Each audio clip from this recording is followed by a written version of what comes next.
हर खबर पर होगी आपकी पकड़। डाउनलोड कीजिए एबीपी लाइव ऐप। नमस्कार, स्वागत है आपका एबीपी न्यूज में। आपके साथ मैं हूं अखिलेश आनंद। तो इस वक्त की सबसे बड़ी खबर हम आपको बता दें, लॉकडाउन 4 का ऐलान हो चुका है। 31 मई तक यह लॉकडाउन जारी रहेगा और इसके लिए क्या डूज एंड डोंट्स होंगे, यानी क्या गाइडलाइंस हैं, इस दौरान किन किन चीजों की अनुमति होगी और किन चीजों पर पाबंदी होगी, इसका भी ऐलान कर दिया गया है। वो विस्तार से पूरी जानकारी हम आपको अब देंगे। 18 मई से 31 मई तक के लिए यह लॉकडाउन 4 है। अब देखिए 31 मई तक वाले लॉकडाउन में क्या कुछ होगा। शाम 7 बजे से सुबह 7 बजे तक बाहर नहीं निकलना होगा, यानी कर्फ्यू जारी रहेगा। इसके अलावा होटल और रेस्टोरेंट बंद रहेंगे।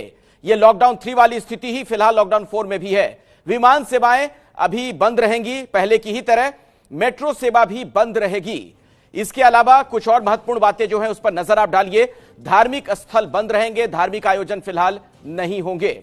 इसके अलावा राजनीतिक आयोजनों पर भी पहले की तरह पाबंदी जारी है। इसके अलावा आपको यह भी बता दें कि मॉल, जिम भी बंद होंगे और मोबाइल में आरोग्य सेतु ऐप रहना चाहिए, यह भी अब आवश्यक है। इसके अलावा आपको बता दें जिम, मॉल, थिएटर बंद रहेंगे, यानी लॉकडाउन 3 में जो स्थिति थी वो अभी भी बहाल है।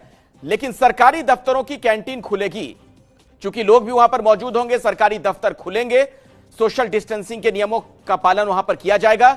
जरूरी सेवाओं के अलावा बाकी लोग घर पर ही रहेंगे। यहां भी आप देखिए करीब करीब वही स्थिति है जो लॉकडाउन 3 में थी। तो कुल मिलाकर बहुत ज्यादा बदलाव नहीं है, लेकिन एक बड़ी बात यह कि अब राज्य सरकारों को ज्यादा अधिकार दिए गए हैं। श्रमिक एक्सप्रेस, एसी एक्सप्रेस ट्रेनें चलती रहेंगी पहले की तरह, जो व्यवस्था पहले बनाई गई। इसके अलावा राज्यों की सहमति से बसें चलाने पर फैसला लिया गया है। इंटर स्टेट बसें भी चलेंगी।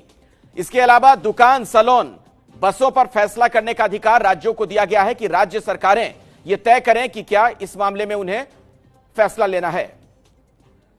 और इस बीच अरविंद केजरीवाल, दिल्ली के मुख्यमंत्री, का बयान सामने आ चुका है। नई गाइडलाइंस पर केजरीवाल ने बयान दिया है। दिल्ली के मुख्यमंत्री ने फैसले का स्वागत किया। गाइडलाइंस मानेंगे, यह कहना दिल्ली सरकार का। कुछ छूट देने का समय आया है, यह भी कह रहे हैं अरविंद केजरीवाल। हालांकि केजरीवाल कुछ और छूट की मांग कर रहे थे और दिल्ली के बाबत दिल्ली सरकार कल गाइडलाइंस जारी करेगी, ये एक ताजा जानकारी अभी मिल रही है। तो जो केंद्र सरकार की तरफ से गाइडलाइंस दी गई है उसका स्वागत किया अरविंद केजरीवाल ने। आइए सीधे आपको लिए चलते हैं। अंजलि सिंह इस वक्त मेरे साथ जुड़ चुकी है, हमारी सहयोगी। तो अंजलि, कल के बारे में पता चल रहा है कि दिल्ली सरकार अपनी गाइडलाइन जारी करेगी।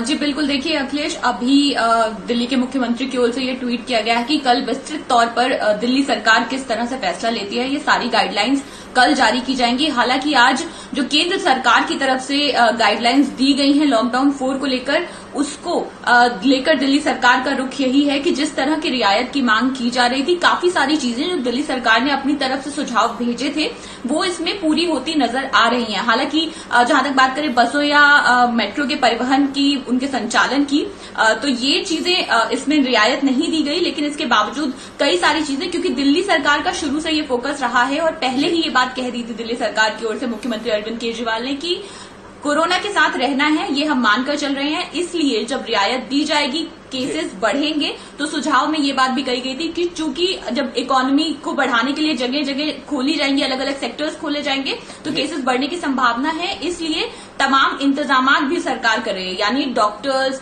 हॉस्पिटल्स, अगर cases, number of cases increase होते हैं तो उसको लेकर भी सारे इंतजाम दिल्ली सरकार ने किए हैं और तमाम बातें सुझाव में कही गई थी। इसीलिए दिल्ली सरकार के लिए ये एक, उनके लिहाज से बात करें तो एक पॉजिटिव खबर है। जी चलिए देखना होगा कि कल दिल्ली सरकार की जब गाइडलाइंस आती है उसमें किन बातों का जिक्र होता है। लेकिन चूंकि ये ऐसी खबर है जिसका सीधा वास्ता जनता से है, लोग इंतजार कर रहे थे कि जो लॉकडाउन 4 की गाइडलाइंस होंगी उनमें क्या बातें होंगी। तो एबीपी न्यूज आपके लिए ये बड़ी कवरेज लेकर आया है। हर राज्य में हम चलेंगे, वहां से हमारे संवाददाता जुड़ रहे हैं, उनका हम रुख करेंगे। लेकिन पहले ओम प्रकाश तिवारी, मैं आपके पास आना चाहूंगा और जरा जो दर्शक अभी अभी हमारे साथ जुड़े हैं उन्हें आप फटाफट बता दें कि कौन सा बड़ा बदलाव हम देख रहे हैं लॉकडाउन 4 में लॉकडाउन 3 के मुकाबले। लॉकडाउन 3 के मुकाबले लॉकडाउन 4 में सबसे बड़ा फेरबदल ये दिखाई दे रहा है कि राज्य सरकारों को एक तरह से कहा जाए तो असीमित अधिकार दिए गए हैं। वो अपने राज्य के किस जोन में क्या खोलना चाहती हैं ये कौन सी दुकानें खोलना चाहते हैं ये वो डिसाइड करेंगे। अपने राज्य में कौन सा जोन वो डिक्लेयर करना चाहते हैं ये वो डिसाइड करेंगे। अपने राज्य की किस आर्थिक व्यवस्था को सुधारने के लिए वो कौन कौन सी दुकानें किस किस जोन में कैसे कैसे खोलना चाहेंगे ये वो डिसाइड करेंगे। ये सारे अधिकार इस बार सबसे बड़ा बदलाव यही है कि सारे अधिकार इस बार राज्य सरकार को दे दिए गए हैं। राज्य सरकार ही सब कुछ डिसाइड करेगी। यहां तक कि अगर एक राज्य से दूसरे राज्य में बस जानी है तो ये बात भी दोनों राज्यों की सरकारें मिलकर तय करेंगी। बहुत सारे अधिकार राज्य सरकारों को दिए गए हैं, लेकिन केंद्र सरकार ने एक बार फिर स्पष्ट किया है कि आप जो भी कदम उठाएंगे उसकी जानकारी केंद्र सरकार को देते रहेंगे और अगर केंद्र सरकार आवश्यक समझेगी तो इंटरफेयर कर सकती है। अखिलेश, चलिए अब हम जरा चंडीगढ़ का रुख कर लेते हैं। जगविंदर पटियाल भी हमारे साथ जुड़े हुए हैं, हमारे एक और सहयोगी।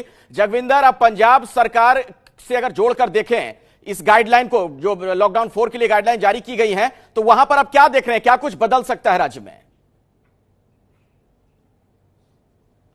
देखिए, बहुत कुछ बदलेगा, लेकिन मैं आपको एक बात बताता हूं। आज 9 बजे जो कैबिनेट सेक्रेटरी की मीटिंग होगी सभी राज्यों के ब्यूरोक्रेट्स के साथ, उसके बाद ये तय होगा कि सभी मुख्यमंत्री बैठेंगे कल और ये देखेंगे, अपने अपने ब्यूरोक्रेट से ये पूछेंगे कि आखिरकार किस किस चीज की इजाजत दी है और उस दायरे में रहकर हम क्या क्या खोल सकते हैं।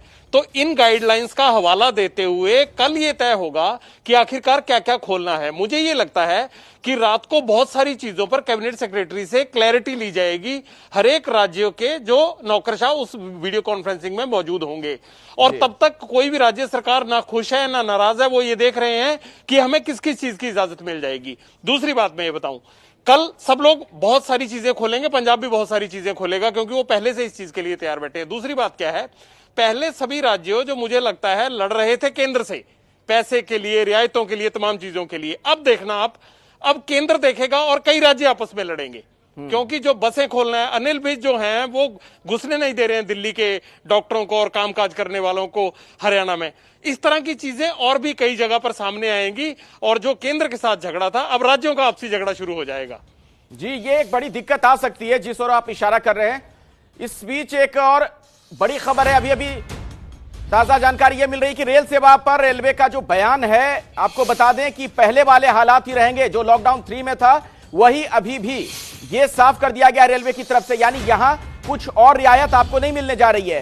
पहले श्रमिक एक्सप्रेस और इसके अलावा जो स्पेशल ट्रेन की सेवा शुरू की गई थी लॉकडाउन 3 के दौरान ही, आपने देखा था आखिर के दिनों में, वही स्थिति आगे भी बरकरार रहेगी। यानी लॉकडाउन 3 और 4 में रेलवे के परिचालन में कोई बहुत बड़ा बदलाव नहीं आने जा रहा है। यानी इस बात का ख्याल रखा गया है कि बहुत ज्यादा मूवमेंट ना शुरू हो जाए, बहुत बड़ी संख्या में लोग एक जगह से दूसरी जगह ना आने जाने लगे, इस बात का ख्याल रखा जा रहा है और इसी लिहाज से रेलवे का यह अहम बयान आया है। अब चलिए, अब आपको उत्तर प्रदेश जरा हम लिए चलते हैं। संजय त्रिपाठी हमारे साथ जुड़ चुके हैं, हमारे एक और सहयोगी।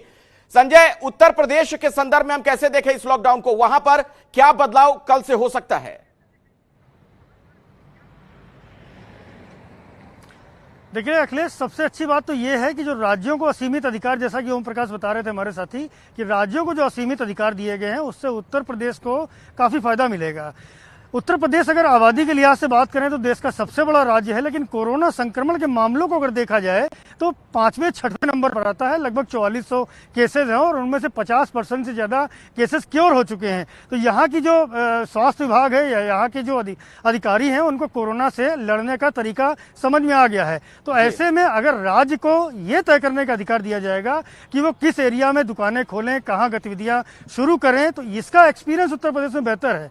तो माना जा रहा है कि ये जो नई व्यवस्था लागू हुई है, जो नई एमएचए की गाइडलाइन जारी हुई है, उससे उत्तर प्रदेश जो है वो बेहतर तरीके से लागू कर पाएगा। हालांकि अभी कैबिनेट सेक्रेटरी की जब बैठक होगी तो आर के तिवारी जो चीफ सेक्रेटरी हैं उनके साथ और अवनीश अवस्थी अपर मुख्य सचिव उसकी तैयारियां कर रहे हैं। तो माना जा रहा है कि देर रात इस संबंध में कि उत्तर प्रदेश में क्या क्या खुलेगा, किन किन गतिविधियों को लागू किया जाएगा, शुरू किया जाएगा, सुचारू किया जाएगा, उनकी गाइडलाइंस उत्तर प्रदेश के स्तर पे अभी रात में ही जारी हो सकती है, जिससे कि उनका व्यापक प्रचार प्रसार हो जाए। और कल चूंकि लॉकडाउन 4 शुरू हो रहा है तो ऐसे में लोग तैयार रहें कि वो किस किस तरह के प्रतिष्ठानों को खोल सकते हैं और किन किन गतिविधियों को अलाउ किया गया है। चलिए, मैं दोबारा आपके पास आऊं, उससे पहले अपने दर्शकों को एक बड़ी खबर बता दें कि दिल्ली में व्यापारी संघ ने इस नई गाइडलाइन का स्वागत किया है। व्यापारी संघ ने दुकानों पर गाइडलाइन का स्वागत किया है, यानी जिन बातों का उल्लेख है इस गाइडलाइन में उससे सहमत है व्यापारी संघ।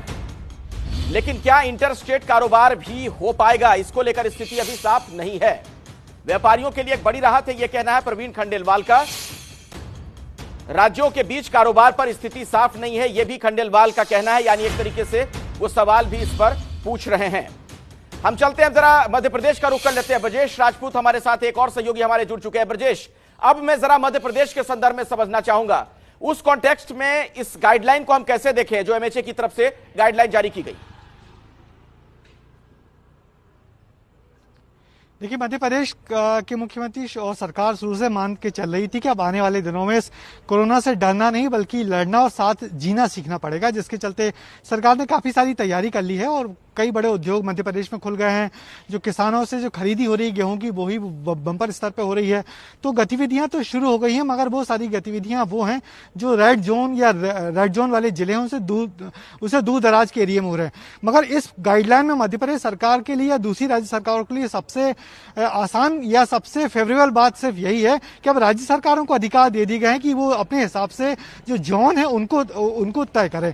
क्योंकि अब तक हो ये रहा था कि रेड जोन यानी कि पूरा जिला हो जाता था, जिसके चलते पूरे जिले में गतिविधियां ठप हो जाती थी। कंटेनमेंट एरिया की बात तो अलग है, मगर अब ये जो नई गाइडलाइन आई है इससे सरकारें तय कर पाएंगी कि हमारा रेड जोन कहां कितना है और रेड जोन में क्या क्या गतिविधियां शुरू करें, ऑरेंज जोन में कितना और ग्रीन जोन में कितना। तो ये एक बड़ी सहूलियत है जिसके हिसाब से आने वाले दिनों में गतिविधियां शुरू होती दिखेंगी। मध्य प्रदेश में अभी हम बात करें तो मंत्रालय में भी तैयारी चल रही है। कैबिनेट सेक्रेटरी के साथ मध्य प्रदेश के जो चीफ सेक्रेटरी उनकी मीटिंग की और इसके बाद एक बैठक रात में ही होगी। उम्मीद की जा रही है कि देर रात तक कुछ ऑर्डर्स जारी हो जाएंगे कि मध्य प्रदेश सरकार में इन जो नई गाइडलाइंस आई हैं केंद्र सरकार के हिसाब से, उसके हिसाब से क्या क्या छूट दिया जाए। मगर मध्य प्रदेश में अभी भी राज्य जो डीएम है या डिवीजन के जो कलेक्टर है उनको बहुत अधिकार दिए गए हैं, वो अपने हिसाब से कामकाज कर रहे हैं।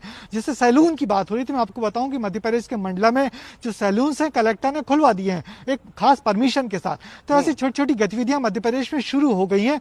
मगर जो बड़ी गतिविधियां शुरू करने की बात मध्य प्रदेश के मुख्यमंत्री लंबे समय से कर रहे हैं, वो मुझे लगता है कल से या आने वाले दिनों में शुरू हो जाएंगे। और सबसे बड़ी राहत की बात इन गाइडलाइन के हिसाब से यही है कि राज्य सरकारें तय कर पाएंगी कि हमको कंटेनमेंट जोन कौन से हैं और रेड जोन कौन से हैं। तो ये बड़ी राहत की बात है। जी बिल्कुल। अब जरा एक बार फिर से हम जगविंदर पटियाल का रुख कर लेते हैं। जी जगविंदर, एक बात और नजर आ रही है, अगर इस प्रेस रिलीज की बात की जाए, गाइडलाइंस में चौथे नंबर पर इस बात का उल्लेख है कि अब पूरा का पूरा जिला जो है वो जोन की तरह उसे अब डिस्क्राइब नहीं किया जाएगा कि पूरे जिले को ही रेड जोन घोषित कर दें या ग्रीन जोन। इसका बड़ा सीधा सा क्या हम ये मतलब निकाल सकते हैं कि अब सरकार की कोशिश ये है कि व्यापार भी शुरू हो, दुकानें खुले, बाजार खुले, यानी आर्थिक गतिविधियां पूरी तरीके से अब शुरू हो जाएं।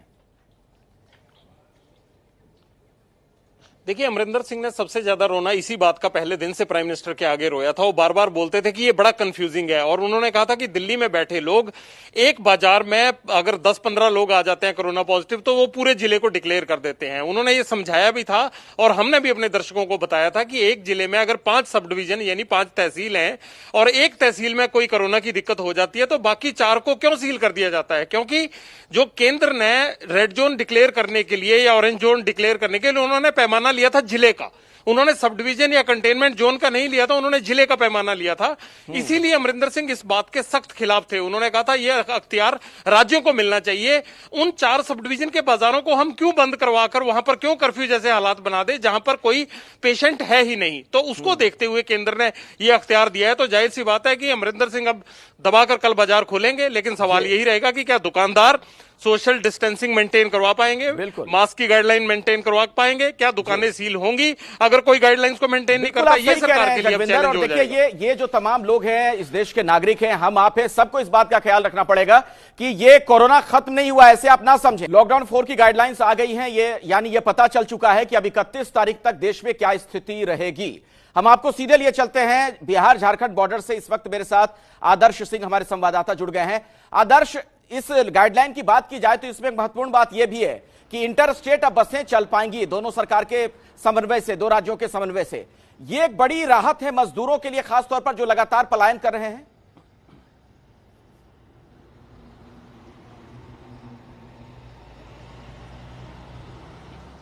बिल्कुल अखिलेश, हम लगातार देख रहे हैं, अभी मैं बॉर्डर इलाके पर हूं और लगातार हम देख रहे हैं कि ट्रकों में लटक कर मजदूर जो हैं वो वापस आ रहे हैं, चाहे वो मुंबई की बात करें या फिर दिल्ली से बात करें। अलग अलग हिस्सों से देश के लोग जो हैं वो बिहार, बंगाल, झारखंड के अलग अलग हिस्सों में वापसी कर रहे हैं। और बड़ा सवाल ये है अखिलेश कि चूंकि बसें जो थी वो नहीं चलती थी और ऐसे में ये मजदूर कहीं न कहीं असंवैधानिक तरीके से, इलीगल तरीके से, बिना पास के इन ट्रकों में अपनी जान हथेली पर रखकर आते थे। अब चूंकि जो थोड़ी छूट मिली है, इससे एक फायदा होगा कि राज्य सरकारें भी मजबूर होंगी इन मजदूरों को बसों के जरिए लाने में। और खासतौर पर अगर मैं आपको झारखंड की बात करूं अखिलेश, तो जो नई छूट मिली है उसके मुताबिक कि अब राज्य सरकारें अपने यहाँ के जोन है, जो रेड जोन है, उन्हें डिसाइड कर सकती हैं। ऐसे में चूंकि बिल्कुल, मतलब राज्यों को ज्यादा अधिकार दिए गए हैं, ये भी एक अच्छी बात है राज्य सरकारों के लिए। बहुत बहुत शुक्रिया आदर्श इस जानकारी के लिए आपका।